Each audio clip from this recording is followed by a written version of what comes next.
Man, I'm gonna never forget about my creepy pedo teacher. All right, so in my math class, we had gotten a substitute teacher. He was rocking this crazy shirt all tucked in on one side and a thick pedo stash going on. And it wasn't just me. It looked like the whole class was talking about it, whispering about how this dude looks weird and crazy in his eyes. So this one nerd decided to go online and search up the teacher's name. And as the teacher was teaching, he noticed that everybody was huddled up on one person's computer. And I guess because he was trying to teach, he got so mad that he went up to us. And I was like, the hell, man? Then out of nowhere, he starts talking to this one girl and asking about her family. Do you have any siblings? How's your mother? Is she still in school? Does your dad drive you to school? Like, goddamn, I didn't know I ordered a Yappuccino. Bro was describing her life in front of the whole damn class. But he didn't just stop there. He kept going on and on about how he visited this girl's house. And just when I thought it couldn't get even worse, he was talking about this girl's house like it was the back of his hand. Bro knew the color, the size, and the square footage. And then out of nowhere, he just gets right back to teaching. So I'm like, bro, he's mad weird, okay? And then everything after that was a blur. But I remember class ended. Then the next day we go back into that class. And then we find out that the girl's mom, who the teacher was talking to, wanted to play a stupid ass prank on her and decided it'd be a good idea to make the teacher seem like a pedo. Bro, our teacher's weird as hell. Man, I'm gonna never forget the time I met the dumbest blonde girl ever. All right, so you see, I was on a plane going to Los Angeles, but as soon as the plane took off, this blonde lady dressed in all Gucci, looking all confident, moved all the way to the front of the plane with her heels clicking on the aisle floor. She found a first class seat that nobody was in. It had so much space, a TV, and even pillows. A few seconds later, she tried to relax and sleep when a cabin crew member, noticing the seat change, went up to her very politely and said, "Excuse me, ma'am, this is a first class seat you're sitting in, and you've only paid for economy." So the woman gave the polite flight attendant a snarky face, talking about some, "I'm young, I'm beautiful, I'm flying to LA, and I want a first class seat, so I'm not moving." The attendant was shocked, so she went over to get the cabin chief. And at this point, everybody on the plane knew what was going on. Everybody was whispering about it. People were taking out popcorn and shit and taking out their phones to record. So while the blonde girl and the chief were arguing, the co-pilot out of nowhere is like, "Don't worry, guys, I got you. I'm married to a blonde. I know how to speak to them." So he walks over to the blonde lady, whispers in her ear, and everybody watched in silence. To everyone's surprise, she got up and she took all her shit to economy. So then the chief walks up to the co-pilot and he's like, "What the hell did you say to her?" The co-pilot starts laughing and he's like, "It's quite simple, really. When she said she was flying to Los Angeles, I said, 'Yes, madam, but you see, first class isn't going to Los Angeles.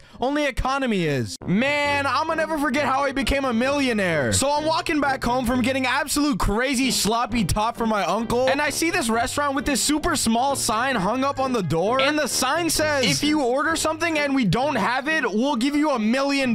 So I walk in there thinking I'm gonna order the most outrageous things possible. I'm over here diabolically rubbing my hands together, and I'm at my table while this waiter comes up to me and asks me what I'll be ordering. So I tell him, "I'm gonna make it simple for you. Let me get a bowl of stuffed elephant stew, please." After that, he goes into the kitchen, and about 30 minutes later, the waiter comes out with a hot boiling bowl of exactly what I ordered. And I get really mad because how the hell did he make that in 30 minutes? So I pay for my food and start stomping out of the restaurant. And then the next day, I come up with a great idea, so I go back in. So I'm telling the waiter, "There's no way you're gonna get it this time." So I tell the guy I'll be having cockroaches with shark meat inside of them. And again, 30 minutes later, the waiter comes out with exactly what I ordered. So I'm not trying to waste food. I ate my meal, really disappointed, and I got out of the restaurant. So I got an even better idea than last time. I walk into the restaurant, I tell the waiter, "Today I'll be having your finest mermaid breast sandwich, please." A few minutes go by and I'm starting to get excited. And the waiter walks out with 2 big old duffel bags full of $1 million. So I'm super hyped and I tell the guy, "I knew you guys wouldn't have mermaid breasts." And the waiter's like, "We actually do, sir. We just ran out of bread." Man, I'm gonna never forget the time my little brother Johnny got smacked. So all the time I was up early eating breakfast so I could go work on our farm. But this one particular morning, I was sitting at the kitchen table when Johnny came stomping down the stairs. He went over to the kitchen table, and just before he was about to take this first bite out of his eggs, our mom over at the stove asked him if he had done his chores yet. So he was clearly annoyed and he was like, "Not yet, Mom." But our mom was strict as hell. She had firm rules, so no chores equals no breakfast. So Johnny went outside knowing that he wouldn't get any delicious eggs and bacon until the work was done. Mom and me were watching him put on his boots and head outside, and I couldn't help but feel sorry for him. And from the window, we saw Johnny doing his chores, but something was off. While he was feeding the chickens, he kicked one right in the chest. I got so surprised that I spit out my milk. Then later, when he was milking the cows, he kicked the cow. Same thing with the pigs. And when Johnny came back, he was expecting a nice hearty breakfast. Mom told us she She put so much love into this breakfast, and I can vouch it tasted so good. But mom took away his plate and handed him a dry bowl of cereal. He said, why don't I have any milk in my cereal? Why don't I get eggs and bacon? And mom, who had seen everything from the window, calmly said to Johnny, I saw you kick a chicken, so no eggs for a week. And you kicked the pig, so no bacon. And you even kicked the cow, so no milk. Just then, Dad came down still half asleep and accidentally kicked the cat across the kitchen. Johnny, seeing chance for a joke, he looked at mom and said, are you gonna tell him or should I? And mom whipped out the belt and beat the